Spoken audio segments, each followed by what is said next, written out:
The empire he inherited was not the glittering, unstoppable machine of Suleiman the Magnificent's age. By the time Murad IV came to the throne in 1623, the Ottoman world trembled, not before foreign enemies alone, but from rot within. The boy who would become one of the most iron-willed sultans in history was only 11 years old when the weight of an empire crashed down on his shoulders. He was born into silk and ceremony, but he inherited fire and fracture. Constantinople, Istanbul, was still the beating heart of a vast realm stretching from Hungary to Arabia, from North Africa to the Caucasus. But the heart was irregular.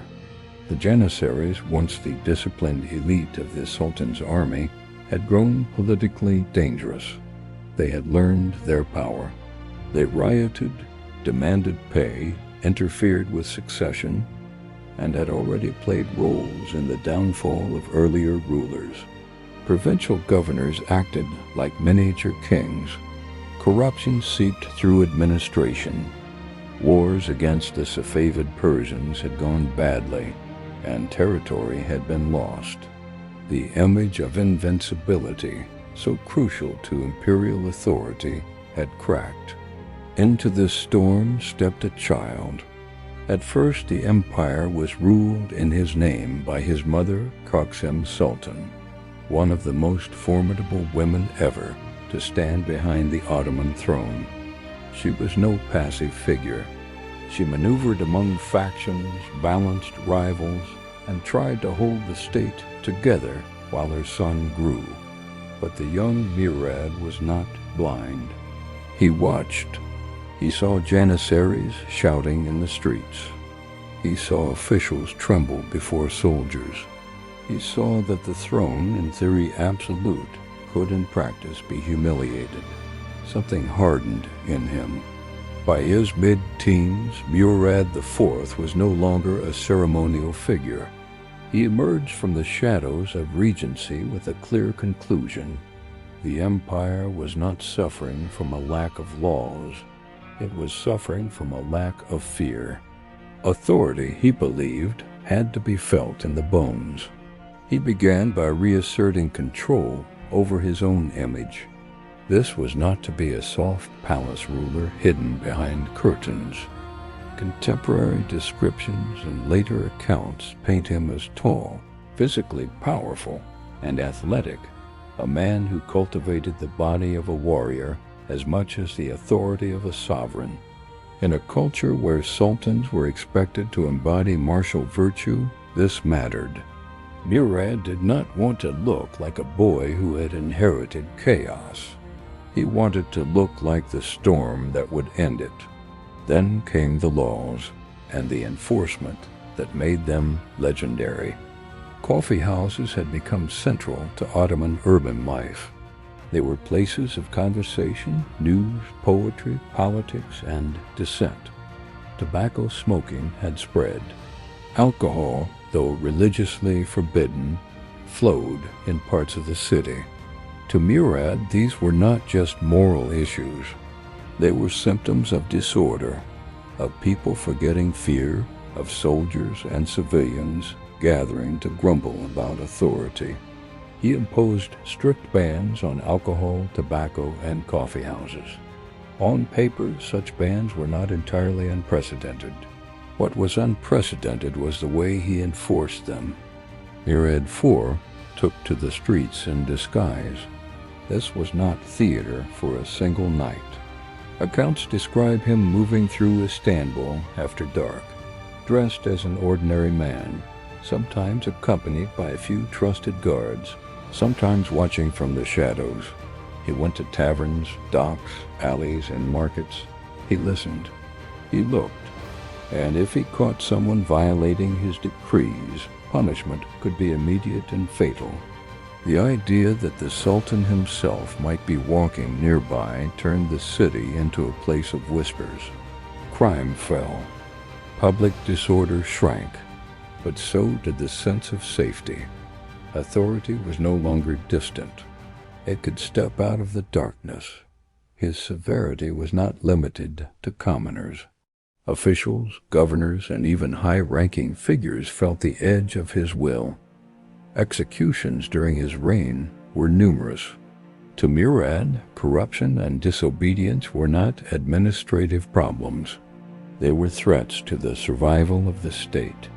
He ruled as a man convinced he stood between empire and collapse. Nowhere was this clearer than in his relationship with the Janissaries. For decades, they had evolved from elite soldiers into a powerful political force. They had influenced succession, rioted in the capital, and resisted discipline. Murad understood that as long as they could act as kingmakers, the Sultan's authority would always be conditional. He moved decisively. Rebellious leaders were executed. Discipline was enforced. The message was unmistakable. The army served the Sultan again, not the reverse. This reassertion of central control did not eliminate the Janissaries as a political force forever, but during Murad's reign their autonomy was sharply curtailed. For a time, the throne stood taller. But Murad IV was not content to rule through fear at home, while weakness showed abroad. The long struggle with the Safavid Empire of Persia had damaged Ottoman prestige. Key territories, including Baghdad, had slipped from Ottoman control. Baghdad was not just another city. It was a place of enormous symbolic and strategic importance, a center of trade, history, and Islamic learning, and a gateway to Mesopotamia. Murad chose to lead the campaign himself. This decision mattered deeply in Ottoman political culture. A sultan who personally led armies was seen as a true Ghazi ruler, a warrior sovereign in the old tradition. It reinforced legitimacy in a way palace orders never could. In 1638, he marched east. The campaign was arduous. The distances were vast. Logistics were complex. But the presence of the Sultan at the head of the army electrified the enterprise. The siege of Baghdad was long and brutal. Ottoman artillery battered the city. Fighting raged. Disease, exhaustion, and attrition haunted both sides, yet the Ottomans persisted. When Baghdad finally fell to Murad's forces, it was more than a military victory. It was a statement. The empire under this ruler was not finished. The subsequent Treaty of Zuhab in 1639 between the Ottomans and Safavids fixed a border that, in broad terms, resembles the later frontier between Iraq and Iran. This was not a fleeting triumph. It shaped the political geography of the region for centuries. Murad's campaign had real, lasting consequences. Back in Istanbul, his reputation as a warrior-sultan was secure. He had restored order in the capital, crushed internal disorder, and reclaimed prestige abroad. Yet the methods that achieved this stability were inseparable from fear.